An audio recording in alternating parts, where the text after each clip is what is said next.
Bom, a primeira pergunta eu vou dirigir à professora Renata Ramos. Numa sociedade como a nossa, onde o sistema bancário é um cartel protegido pelo Estado, que controla quase todo o sistema financeiro, aplicam contratos em que nem sempre as pessoas têm liberdade de escolha, entre outras opções, o judiciário que interpõe sobre estes contratos, revisional de juros, por exemplo, não é benéfico às pessoas? Eu vou repassar a pergunta caso ela queira. Bom, é óbvio que nós não podemos ignorar que o setor bancário no Brasil é totalmente capturado, né, pelo Estado. Inclusive, a gente paga a dívida externa por meio dos bancos. Então, nós temos dois problemas aqui. Nós temos o problema do setor bancário e o problema do intervencionismo nos contratos. Mas eu acredito que nós temos que atacar os dois problemas de maneira separada, né? Nós temos que atacar a cartelização bancária, a captura, num estudo muito específico que deve ser feito, assim como nós devemos atacar o fato de o judiciário não respeitar os contratos no Brasil. Agora, essa pergunta de que nós devemos aplicar o princípio do tadinho porque o setor é capturado, aí não me parece uma resposta condizente ao ambiente que nós pretendemos criar, que é um ambiente de proteção aos direitos individuais, principalmente à autonomia da vontade. Então, é lógico que nós temos o problema da captura, eu não estou dizendo que não existe, só que daí vocês estão tentando destapar um santo para cobrir outro, e não me parece que seria o ideal. O ideal seria que nós atacássemos os dois problemas, que é a concentração, a cartelização dos bancos. No Brasil, nós temos pouquíssimos bancos, né? Eu acredito, bancos privados. Se nós formos comparar com a Suíça, que tem lá 200 bancos, e nós temos aqui 4, e aqui nós temos até pouca autonomia de procurar a melhor taxa de juros, né? Mas dizer que o banco coloca uma faca no pescoço do sujeito e que ele não lê nada, que ele é um incapaz, isso, para mim, é um absurdo, né? Esses dias eu peguei um processo em que um juiz ele pegou um empréstimo de R$300 mil e disse que não leu o contrato. Ele pegou um empréstimo de 300 mil e ele, alegando um princípio do tadinho qualquer, ele disse que ele é um contrato de adesão, que ele não leu, que não sei o quê. Então, vocês vejam, um mal pagador no Brasil, ele vai ter todo esse incentivo a continuar não pagando. Então, não acredito que, para resolver o problema da cartelização dos bancos, nós devêssemos, né, descumprir os contratos. Então, são dois problemas que devem ser atacados separadamente, mas não destapando um santo para cobrir o outro. Muito obrigado, professora Renata. A próxima pergunta eu faço para o professor Tim, Luciano Tim. Qual lhe parece a significação possível, razoável, para a função social da propriedade? E por que não podemos nos livrar desse dispositivo constitucional? Bom, obrigado pela pergunta. Eu acho só que, se eu entendi aqui a letra, função social da propriedade, eu acho que já que não podemos nos livrar desse dispositivo constitucional. Bom, antes só uma pequena... Já que eu tinha sido citado aqui indiretamente por gaúchos, que vai fazer a provocação que eu não vou responder, porque dizem que o gaúcho é o pernambucano do sul, né? Porque é um cara pretensioso, um cara que acha que é melhor que os outros. Então, é melhor nessas horas, né, Santa Cruz? Não, deixa assim, né? Senão pode piorar. Mas... Depois, queria só registrar que o professor Santa Cruz tinha me prometido 3 garrafas de vinho para me convencer dessa teoria dele da propriedade intelectual. Ele só pagou 2 e foi embora, ou seja, não me convenceu ainda. Porque eu sabia que a gente ia se encontrar hoje eu pago mais 2. Não, tu sabia que hoje já está minha mulher aqui, não vai poder pagar o vinho. Mas esse tema certamente daria muito... Eu não estudei o tema tanto quanto o Santa Cruz, mas... ressalvo aqui que eles daria boas noitadas de vinho, porque não estou convencido ainda, né?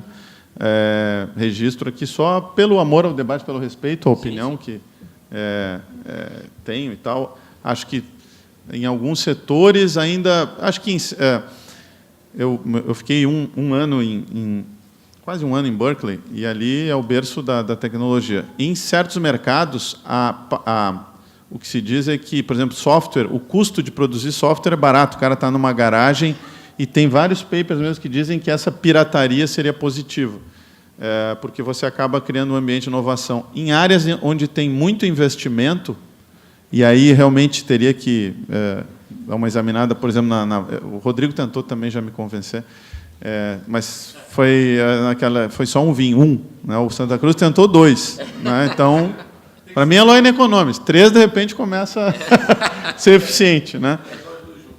Quem sabe. Mas, talvez, quando tenha muito investimento, eu não sei se não precisaria, sim, ter algum grau de incentivo para o cara, porque, senão, pode ter algum problema ali de não geração de mercado. Mas, enfim, a pergunta aqui é sobre como se livrar, já que não podemos nos livrar da função social.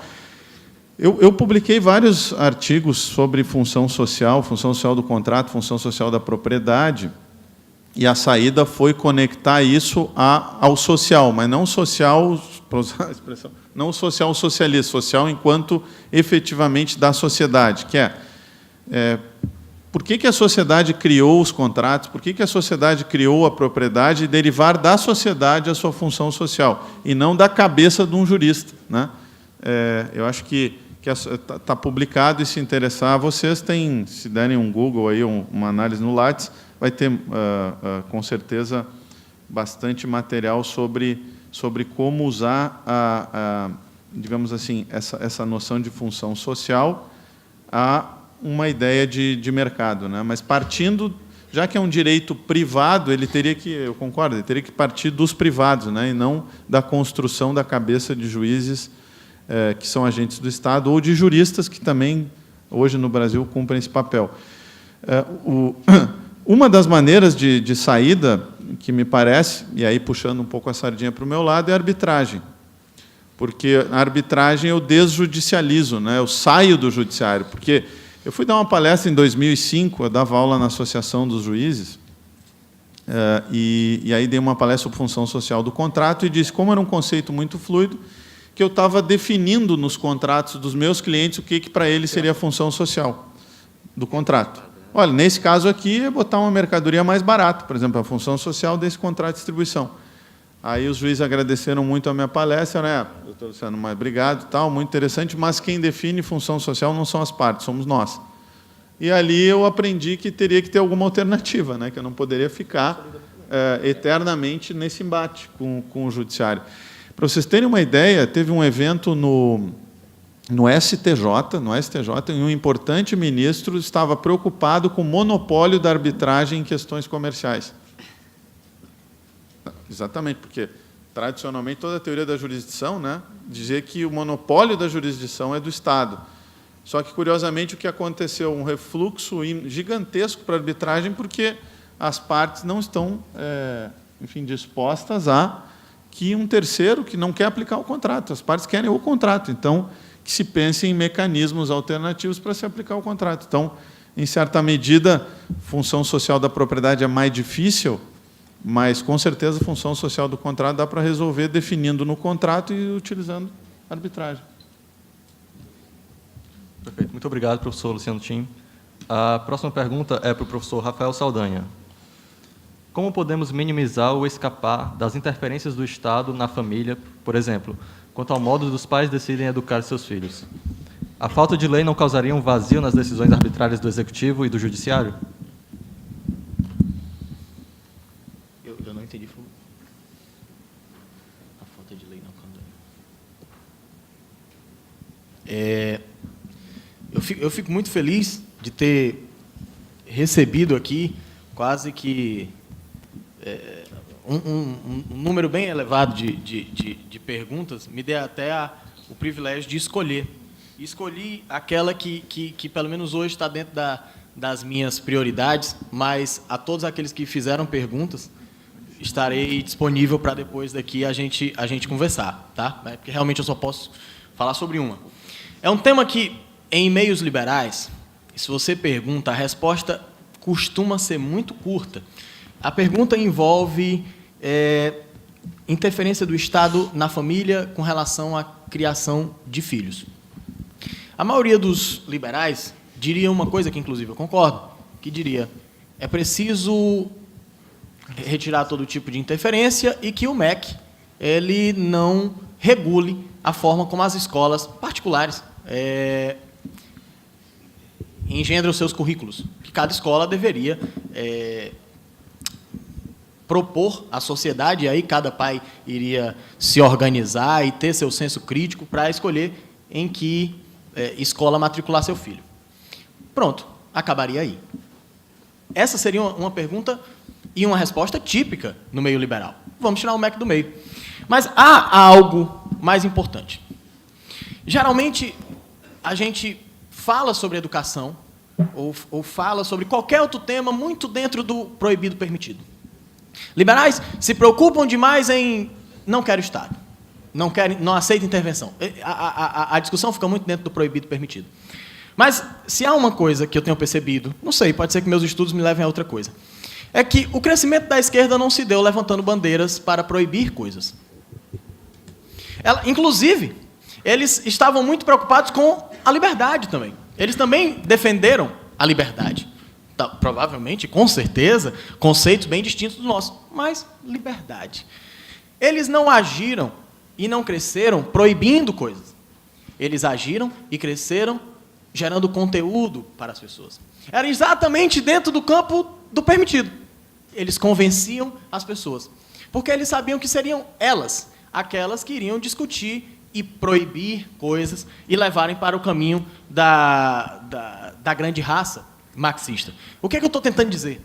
É que a gente tem que, óbvio, se preocupar muito com o proibir e o permitir, mas a gente tem que se preocupar ainda mais com resgate, geração e estímulo de valores pessoais. Nós temos que começar a gerar conteúdo para discutir sobre ética, para discutir sobre justiça, sobre direito, não somente no campo do vamos liberar. Nós temos que começar a pensar na formação humana das pessoas. Porque a esquerda vem panfletando e vem gerando conteúdo há muito tempo. E eles estão ganhando. E eles não estão ganhando onde proíbem. Eles estão ganhando ao invadir a cabeça das pessoas, ao invadir o campo daquilo que é aceito, para aí sim proibirem com a concordância. É o sapo dentro de uma panela que a chapa esquenta e ele diz, pode atochar, aumenta, joga fogo, aceitando, porque é aquilo que ele acha que é o certo. Então, se há um caminho para liberais começarem a se preocupar e se preocupar muito, esse caminho é um retorno. Não um retorno para algo estático, mas um retorno para algo dinâmico, para algo milenar, e que não é resgatar simplesmente o passado, é uma onda. É a interação das pessoas e que continua acontecendo hoje. E isso está na família, isso está na educação, isso está na geração, promoção, estímulo e preservação de valores. É isso. Muito obrigado, professor Rafael.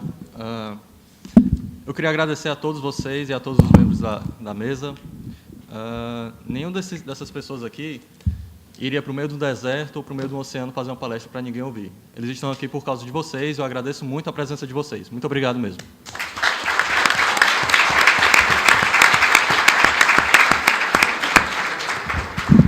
Eu queria fazer só um registro que eu esqueci de fazer quando estava ali, que é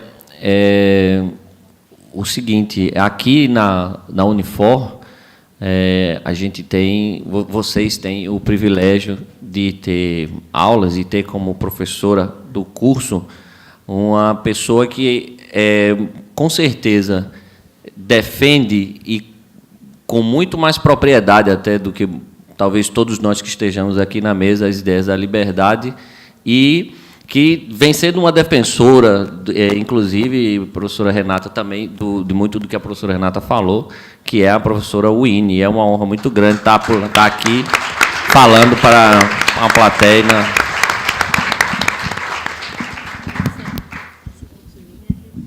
Assino embaixo nas palavras do professor André. Posso só fazer um... Claro. Não, a gente vai ficando velho e o grande problema é que a gente vai vendo coisas que a gente não imaginaria. Uma das coisas que eu imaginei que eu nunca veria seria andar com um avião brasileiro Embraer nos Estados Unidos. Realmente, quando eu vi, eu disse, eu conheço esse avião, eu fui olhar, o manual do fabricante era Embraer. E depois, outra coisa que eu nunca pensei que eu ia ver era uma companhia brasileira, no caso a Ambev, comprar Budweiser, o símbolo do capitalismo. Achei que nunca veria. Aconteceu. Outra coisa que eu achei que eu nunca veria, os caras na rua, eu fui num dos eventos organizados lá pelo Fábio, os caras gritando Lula corrupto. Diante da minha adolescência, eu jamais imaginei, nunca achei que pudesse. E um auditório tão cheio de pessoas interessadas em ouvir, antigamente se escondia que o cara era liberal, né? Havia até um certo constrangimento. Então, vocês estão certamente aí de parabéns, porque hoje eu acabei de visualizar uma outra coisa que eu achei que não veria. Então, estão aí de parabéns pela organização do evento. E é interessante que eu lembro quando eu conheci o professor Tim pessoalmente, foi nas jornadas de direito comercial lá do CJF, e foi interessante, professora Renata, que justamente a gente se conheceu porque a gente estava no painel sobre contratos e o professor Tim e eu votando sempre a favor dos enunciados que eram mais a favor dos contratos tal, e tomando porrada de todo lado. Aí a gente acabou, no intervalo, falou, tudo bom, rapaz, a gente está apanhando aqui.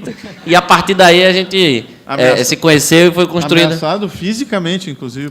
Pois é. Mas conseguimos pelo menos aprovar alguns, na minha modesta opinião, bons enunciados que têm tentado salvar pelo menos os contratos empresariais desse dirigismo que a professora Renata tão bem demonstrou e também criticou na sua fala. Bom, pessoal, então, muito obrigado. Eu queria convidar vocês para a palestra seguinte, a mesa Ideias de Liberdade, com o Rodrigo Marinho, o Fábio Osterman e o Rafael Lima. Começará às 19 horas. Então, a gente vai ter um pequeno intervalo aí para vocês. Muito obrigado.